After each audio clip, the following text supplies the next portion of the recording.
Brazil Haiti ম্যাচের ফল জানালো হাঙ্গর রীতি নিয়ে আলোচনায় বিশ্বকাপ ভবিষ্যৎবাণী।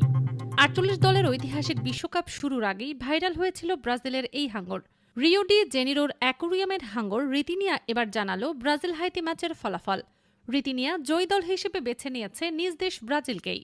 বিশ্বকাপ এলেই বিশ্বজুড়ে বিভিন্ন প্রাণীদের নিয়ে ম্যাচের ভবিষ্যৎবাণী করাতে দেখা যায়। ২০১০ বিশ্বকাপে জার্মানির বিখ্যাত অক্টোপাস পল একাধিক ম্যাচের সঠিক ফলাফল অনুমান করে বিশ্বজুড়ে পরিচিতি পেয়েছিল। সেই স্মৃতি ফিরিয়ে আনতে এবারও অনেক জায়গায় হচ্ছে প্রাণীদের ভবিষ্যৎবাণী। রিও অ্যাকোরিয়ামের হাঙ্গর রীতিনিয়াকে নিয়ে এই আয়োজন করা হয়। রিওর ভাইরাল হাঙ্গর ভবিষ্যৎবাণী করেছিল ব্রাজিল মরক্কো ম্যাচের আগের দিন। রীতিনিয়ার সেই ভবিষ্যৎবাণী অবশ্য ভুল প্রমাণিত হয়েছে।